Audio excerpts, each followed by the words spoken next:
nyampe di Singapura. Sampai tempat tidurnya yang seperti tabung astronot. Biasanya tuh masih ada gordennya gitu. Forget it, lupakan aja karena aku nggak akan pergi ke sana. Inilah kampung terakhir yang ada di Singapura. Oh, kita akan pergi ke tempat yang nggak kalah menarik. Museum yang namanya Museum Neraka, yaitu Zoroastrianisme. Saat Singapura akhirnya memudahkan persyaratan masuk ke negaranya, dan keinginan aku untuk memperbarui paspor yang udah expired, yep, this video you guys have been watching and commenting. Thank you for watching that video. It reached 70k views for now, bahkan di notice sama imigrasinya. Finally, ini waktunya menggunakan paspor tersebut. Makasih. Akhirnya setelah 2,5 tahun balik lagi ke Singapura. Perjalanannya kurang lebih 1 jam. Yang terpenting kita harus isi SG Arrival Card itu 2 hari sebelum keberangkatan. So it's very important, ya, paling penting SG Arrival Card. Dan oh ya, harga terbaru ferry dari Batam ke Singapura itu 700.000.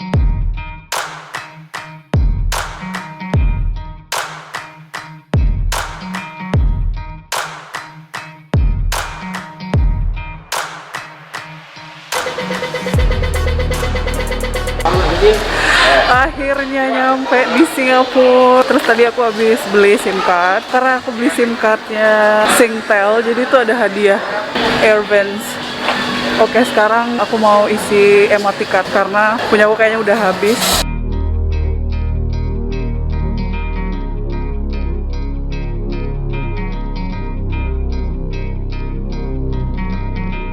Kita mau ke stasiun Clarke Quay, kurang lebih 7 menit dari Harbourfront. Aku mau check-in ke hostel aku dulu. Aku pengen lihat hostelnya karena kemarin aku bookingnya via online, booking.com. Dan kalau dari reviewnya katanya ini bagus, bersih, dan strategis lokasinya. Tapi aku nggak tahu how is it inside.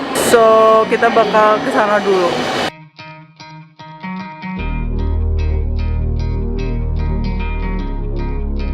Satu hal yang harus tahan kalau lagi ke Singapura, harus kuat jalan kaki. Karena kemana-mana itu, walaupun ada MRT, ada bus, tapi ke tempat yang lebih spesifik, kita tuh harus jalan kaki gitu. Dan harus pinter baca map atau harus tahu jalannya tuh kemana. Aku udah tahu tadi aku harus ambil exit E atau I dalam bahasa Inggris. Dan habis itu aku harus nyebrang sedikit untuk nyampe ke hostelnya. So, let's go. Setelah berhasil mengikuti petunjuk map dan jalan kaki sekitar 5 menit dari stasiun MRT Clarke Quay, there I found my hostel, or maybe a hotel as it says, Galaxyport Hotel. Hotel ini berkonsep luar angkasa, bisa terlihat dari desain di meja resepsionis sampai tempat tidurnya yang seperti tabung astronot. Untuk lokasinya berada di pusat kota dan sangat dekat dengan salah satu objek wisata, yaitu pinggiran sungai Singapura yang berada di Clarke Quay. Kita masukin dulu kartunya. Tadi katanya taruh di sini, hidup lampunya. Jadi ini kamarnya. Aku nggak pernah tinggal di hostel yang ketutup kayak gini. Biasanya tuh masih ada gordennya gitu. Tadi aku bayar di bawah untuk booking aku 2 malam sekitar 720.000. Jadi menurut aku ini worth it. Dan ini super cool banget. Dikasih meja gitu. Nah itu pintunya. Dan ini kaca supaya ada listrik. Jadi kartunya tadi dimasukin ke sini. Ini kelihatan semua, ada jam, tanggal, terus suhunya berapa. Kalau mau besarin suhu AC-nya tinggal puter aja di sini. Yang nggak ada dari tempat ini yaitu colokan listrik. Jadi dia mainnya pakai USB. Dan ini buat earphone, ada safety box juga. Bantalnya ada 2, empuk. Ini ada handuk. Dan ini adalah bed covernya kayak selimut gitu. Terus juga dia ada yang lebih keren juga. Kalian harus lihat ini. Di TV-nya ini bisa digeser. Bisa YouTube, kita coba cari tiket trivia ya. Keluar. Good night.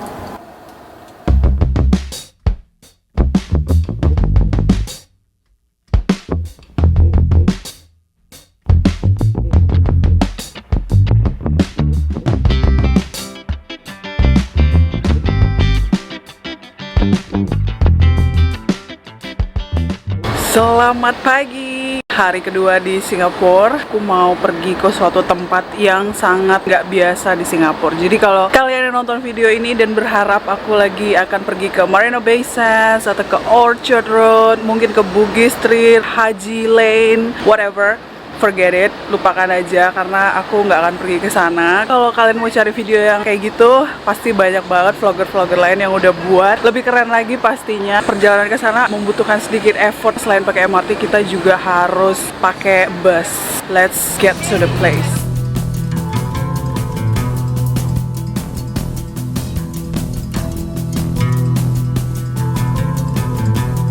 So, what is so special about this place?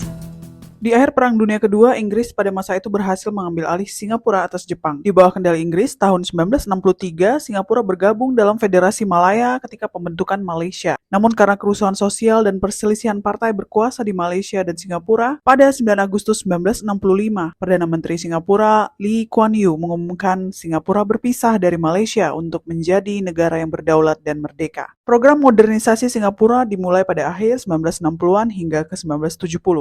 Negara ini berfokus pada pendirian industri manufaktur, pengembangan perumahan umum, dan investasi besar-besaran dalam infrastruktur dan pendidikan publik.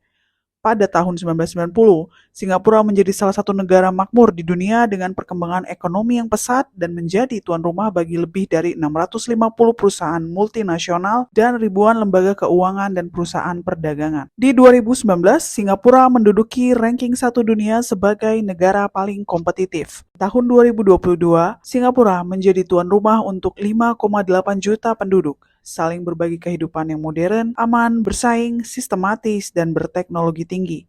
Namun, ternyata menyisakan satu tempat yang seakan menjadi pintu masuk lorong waktu ke masa silam. Dikelilingi infrastruktur modern, tempat ini berdiri teduh di antara rimbunan pohon, seakan tak tersentuh perubahan zaman. Inilah kampung terakhir yang ada di Singapura. Oke, sekarang aku udah berada di lokasi bernama Buangkok Sport Park Hall. Daerah ini tuh sama aja kayak daerah-daerah pemukiman perumahan lainnya yang ada di Singapura. Bahkan tadi di belakang ada fasilitas umum di mana bisa pakai untuk latihan, olahraga, ada bus stop, dan orang-orang juga melakukan aktivitas seperti pada biasanya. Tapi sebenarnya di tempat yang seudah modern ini, di balik hutan itu, ada satu kampung yang cukup tersembunyi tapi dia dibuka untuk umum, yaitu Kampung Lorong.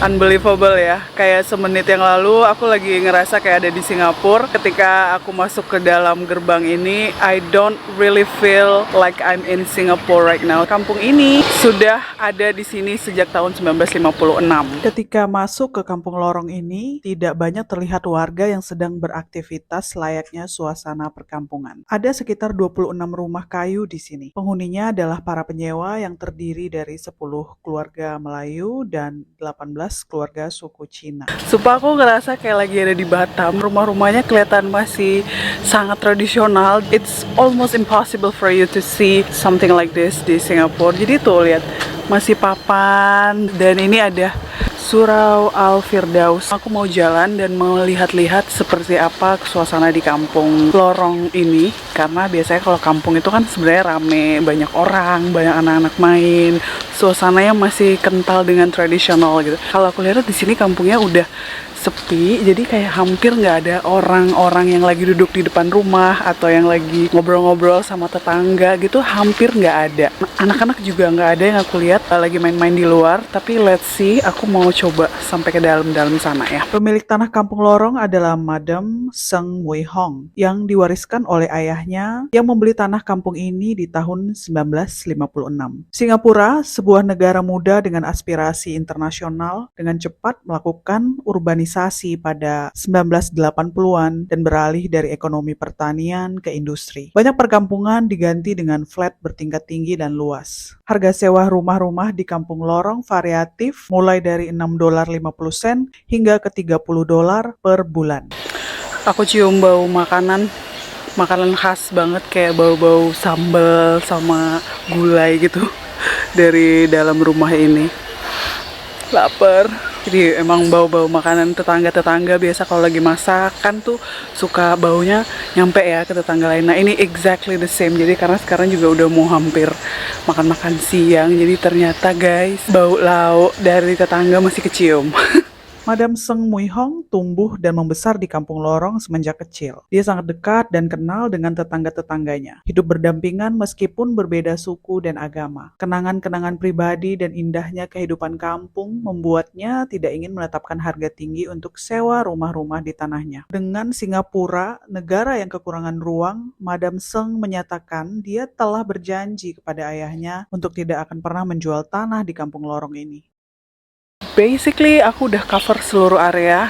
Kampung Lorong ini nggak terlalu besar, jadi cukup bisa dijangkau. Kelilingin kampung ini mungkin dalam sekitar setengah jam udah tercover, tersisir semua area. Mudah-mudahan kampungnya masih bisa stay lama ya di sini di Singapura. Karena kalau misalnya suatu hari nanti tanah ini juga akhirnya diambil alih sama government, sama pemerintah. So this video mungkin akan jadi video terakhir karena nggak tahu tahun depan mungkin kampungnya udah nggak ada atau mungkin masih ada, kita nggak tahu. So yeah.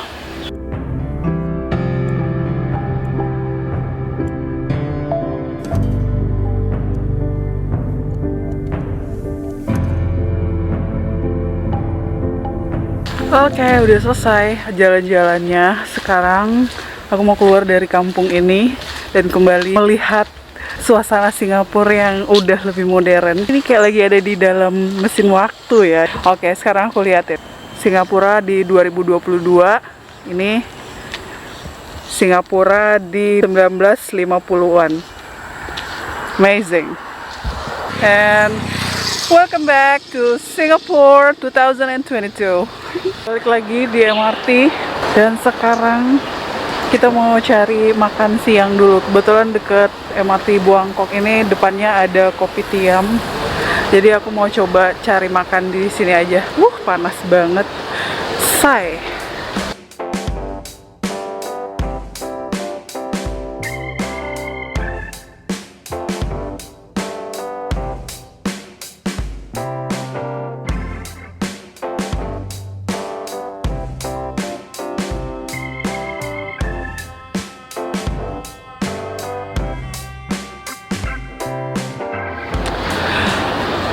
Aku lagi duduk-duduk di dekat Clarke Quay. Kebetulan tadi hari ini teman aku dari Batam tadi WA kalau dia sekarang lagi ada di Singapura juga, lagi jalan-jalan sama temennya.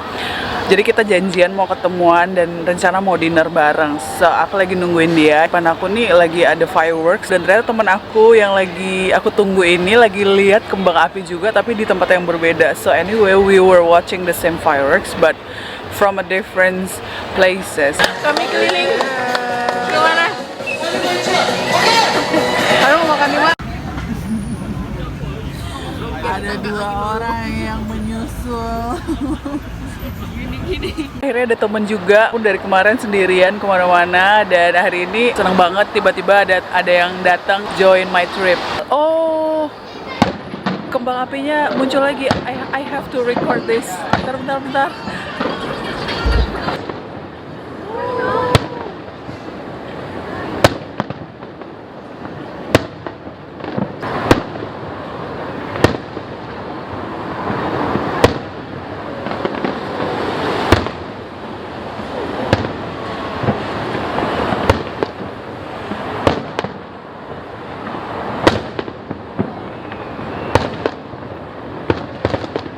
Kalau semalam kita melihat gambaran waktu di masa lalu, hari ini kita akan melihat gambaran apa yang akan terjadi ketika waktu kita telah selesai. Have you ever imagined how is life after death? Hola, ini hari terakhir, this is my last day in Singapore. Hari ini juga kita akan pergi ke tempat yang gak kalah menarik, tempat yang gak biasa dikunjungi kayaknya. Mungkin ada sebagian dari kalian udah pernah datang. For me, I never been to this place dan aku cukup penasaran juga. Tempat ini dibangun karena sejarahnya, kurang lebih tentang keagamaan. Siap-siap mau berangkat, let's go. Tadi aku pas pakai MRT, aku nyobain kartu Genius aku. Kan aku punya dua tuh, yang ini MRT sama tiket. Nah tadi aku nggak pakai ini, aku nyobain pakai mana sih? Ini nyobain pakai kartu Genius aku. Tadi aku pas masuk ke dalam, aku tap dia bisa gitu. Jadi ini kalau misalnya teman-teman punya Genius bisa dicoba karena dia bisa untuk bayar MRT. Jadi nggak perlu beli kartu MRT di sini, cukup tap aja pakai Genius cardnya. Keretanya nyampe.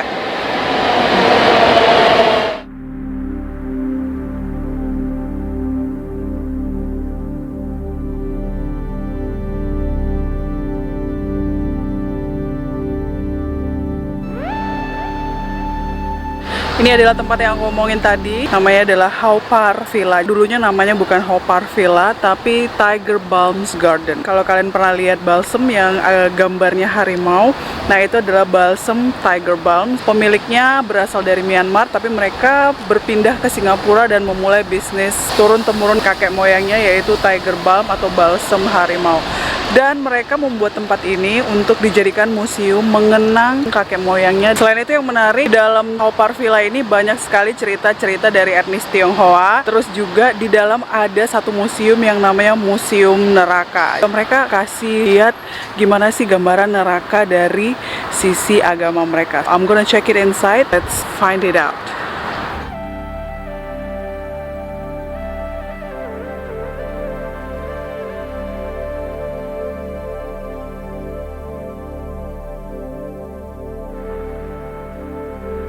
Untuk bisa ke sini, ini tuh gratis. Boleh banget cobain untuk datang ke sini. Masih ada sampai ke area atas. Aku belum naik, masih lihat-lihat patung-patung yang ada di sini. Menarik. Ketiga dewa masing-masing. Yang satu kegembiraan, kemakmuran, dan itu panjang umur kayak yang ujung di belakang aku. Cerita tentang legenda ular putih. Aku yakin pasti banyak yang pernah nonton filmnya. Jadi dibuat dalam bentuk patung-patung 3D. Ceritanya si legenda ular putih ini ada ditulis di papannya. Kalau legenda ular putih ini kurang lebih tentang mengajarkan kita bagaimana untuk bisa mencintai sepenuh hati pasangan kita. Area tamannya cukup luas. Tadi aku udah dari paling bawah, dan ini aku mau naik lagi ke atas, paling atas, karena di atas sana ada monumen untuk yang membangun Haupar Villa ini.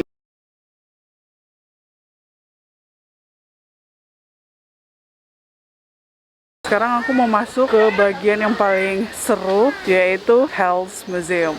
Untuk masuk ke Museum Neraka ini, kita harus membeli tiket, bisa secara online atau offline di counternya. Museum Neraka ini tidak disarankan untuk dimasuki anak di bawah 9 tahun, dikarenakan terdapat banyak adegan atau gambaran patung-patung yang sensitif dan eksplisit. Museumnya buka dari jam 10 pagi hingga jam 6 sore. Tutup pada hari Senin dan Selasa. Perkiraan waktu yang dibutuhkan untuk menelusuri keseluruhan area museum adalah sekitar 2 jam, dan harga tiket masuk dewasa $18 dan $10 untuk anak-anak. Yes, bawa payung karena beberapa area adalah outdoor dan cuacanya bisa saja hujan. And last, no food, no drinks, and no pet allowed. Pada saat kita masuk ke area dalam museum, akan dimulai dengan menonton video penggambaran penciptaan manusia. Museum ini menceritakan dari sisi salah satu agama tertua dan kuno di dunia, yaitu Zoroastrianisme, yang berasal dari negara Iran. Lalu kita akan diperlihatkan ajaran tentang beberapa kepercayaan di dunia mengenai kehidupan dan kematian.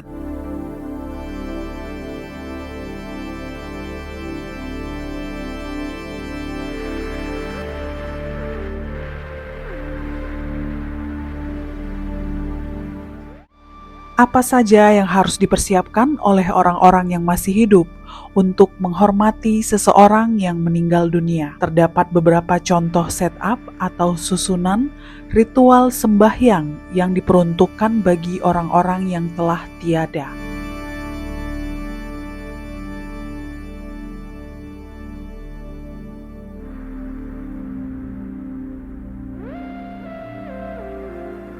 Pembelajaran tentang persemayaman dan penguburan.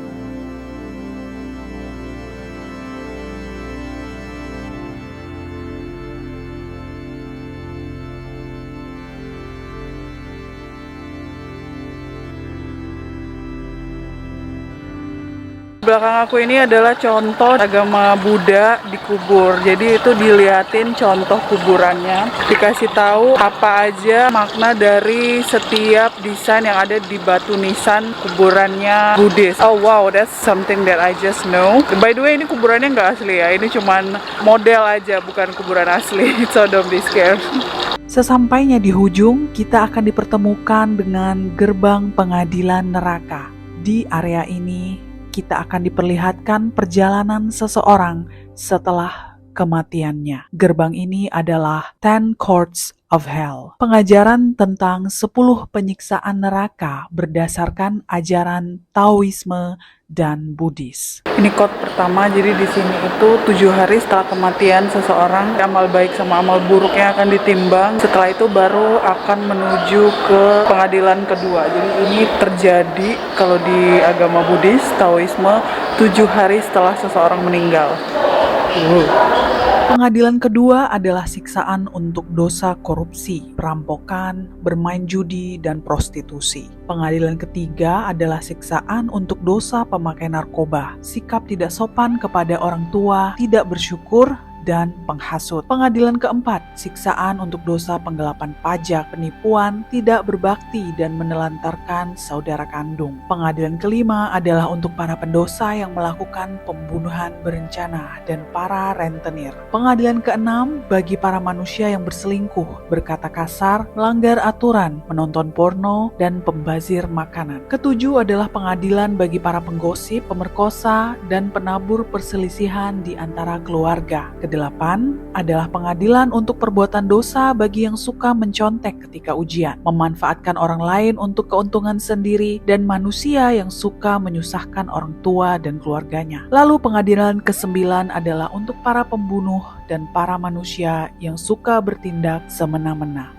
Dan terakhir, di pengadilan 10, jiwa-jiwa akan diseret ke hadapan Raja Xuanlun untuk menerima penghakiman terakhir, memutuskan bentuk apa yang akan mereka ambil setelah kelahiran kembali. Ini akan bergantung pada karma mereka, perbuatan baik dan buruk yang dilakukan dalam hidup. Setelah penghakiman, jiwa akan dibawa ke pavilion Mengpo untuk memiliki semua kenangan hidup mereka terhapus.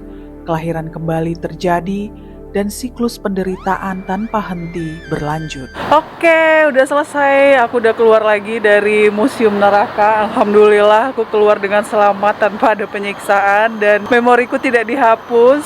But it's actually very interesting buat kita coba belajar tentang kebudayaan atau kepercayaan dari agama lain. Jadi kita bisa tahu, bisa jadi refleksi diri juga. Thank you so much for watching. Makasih buat semua yang udah ngikutin. I'm gonna see you on my next video.